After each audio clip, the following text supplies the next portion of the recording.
È notizia di questi giorni che la Guardia di Finanza si trasferirà finalmente presso la nuova sede di via Cimetta. Questa è sicuramente una buona notizia, ma quando potranno trasferirsi nella loro nuova sede anche gli agenti della Polizia di Stato? Ma anche qui siamo ormai arrivati alla conclusione dell'iter burocratico. Io credo che almeno già la provincia, perché è anche la provincia che ha realizzato l'intervento con la collaborazione ovviamente del Comune di Portogruaro e con risorse anche del Comune di Portogruaro, abbia ottenuto il parere dei Vigili del Fuoco. Qualche ritardi si sono verificati per effetto della vicenda giudiziaria che ha interessato i funzionari della provincia. Mi pare che oggi ci siano le condizioni per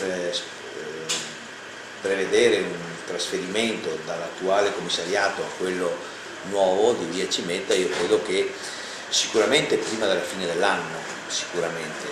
Io mi augurerei addirittura molto vicina all'inaugurazione della caserma della Guardia di Finanza, che dovrebbe avvenire al di là della consegna che è avvenuta dopo la firma del contratto con l'Agenzia del Demanio e al di là dell'operatività che è probabile venga ai primi di metà agosto, con l'inaugurazione della caserma della Guardia di Finanza che è prevista a settembre, non escludo che possa anche coincidere le due inaugurazioni, quello magari che io mi auguro, o se no comunque entro l'anno, sicuramente entro l'anno anche questo immobile verrà